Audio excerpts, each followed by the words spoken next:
Hello, everyone, and welcome to Call to Wisdom, the channel dedicated to bringing you the wisdom of God so that you may skillfully live the life you were created to live.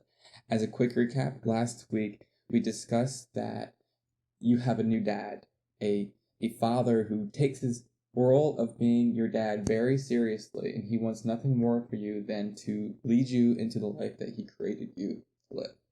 And we also discussed how he does that through life and all of life's experiences, all of life's circumstances, from the good, the bad, and the ugly. He uses it all as his instrument to parent you, to discipline you, to love you, to grow you, to stretch you, and to mold you into the image of Jesus. We can either be the screaming child in the store who wants to get his way, or we can either press into God and allow him to grow us and mold us into the people that we're created to live. The choice is ours. In which case, the question for today, though, is how? How do we not only survive life's trials, but embrace all that the Lord has for us so to become the people he created us to be? Are you ready? Let's get started. So the first step that we're going to be discussing today in embracing the Lord's discipline and parenting for our lives is this: seek righteousness and make it your own at all cost. The Lord is going to discipline you either way. He is going to parent you, he's going to discipline you, and he's going to be molding you.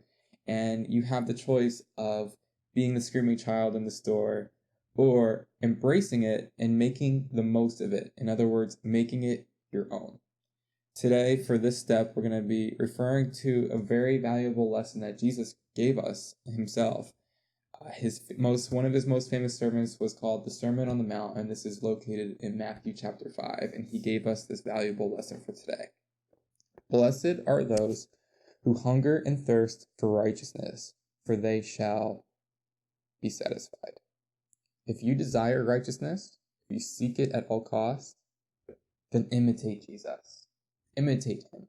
Become more like him. Know who he is and study all that he has ever done.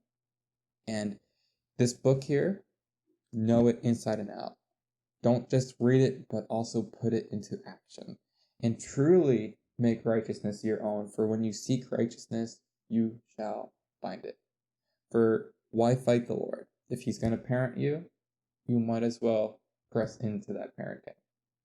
After you to make the decision to make righteousness your own and embrace the desire of seeking after righteousness and aiding the Lord in the process of parenting and disciplining you, the next and most crucial step that we will be discussing right now is simply embracing the Lord's discipline. And to do so, we're going to be starting with today's passage, right? And this is from a man who at first thought Jesus was absolutely crazy. And understandably so, because he was actually Jesus' own brother, but later came to believe and accept the fact that his older brother literally is the Son of God, in which case the passage that we'll be reading from him today is maybe one of the most difficult yet valuable lessons that we could ever learn and follow. Are you ready? Let's read. It starts off by saying this: "Count it all joy, my brothers, when you meet trials of various kinds."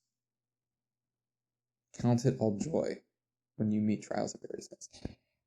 Literally, he's telling us, expect trials. It doesn't matter what you believe, whether you followed Jesus for 30 years or never at all, expect trials. They will come. And not just small ones, but small, medium, and large. You'll find every sense of trials. Expect them. They are naturally part of life and naturally part of the Lord's parenting for your life, in which case, like we said before, he's going to use them to mold you into the image of Jesus.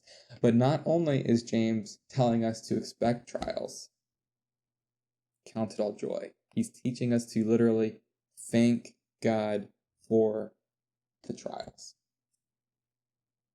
That's a little easier said than done, isn't it? How could he say that? Well, let's keep reading. "For you know that the testing of your faith produces steadfastness, and let steadfastness have its full effect, that you may be perfect and complete, lacking in nothing. Once again, this echoes the Lord's discipline for your life. He is using trials to mold you, to grow you, to stretch you. And James is teaching us to thank God for that purpose.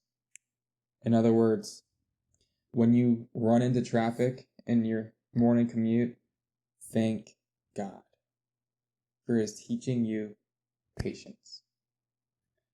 And when you get that medical diagnosis, even then, thank God for He is teaching you faith and how to trust Him and with more than you've ever thought possible, how to lean into Him. That is what He is teaching you. I know that's not easy to hear, but in every circumstance, run to the Lord. And in every trial, turn your perspective about that trial as from being something that you need to simply survive and overcome and get through to rather as an opportunity to grow and to become more like Jesus. So if you find yourself facing a trial or maybe even a season of trial and hardship, may I give you some advice? Don't run from it. Don't turn around and flee in the opposite direction. Don't cower from it, but embrace it. Don't embrace neither the pain nor the sorrow that it brings, but embrace the lesson that it is trying to teach you. The Lord is going to parent you, and He's going to love you. He's not going to push you further than you can handle, but He is going to discipline you. So the next time you find yourself facing a trial, don't say, woe is me, but start asking this question: what can I learn from this? When you hit traffic in the morning, what can I learn from this? When you go to the doctor and you hear something that you hoped that you didn't have to hear, what can I learn from this? When you have a difficult coworker, start asking that question: what can I learn from this?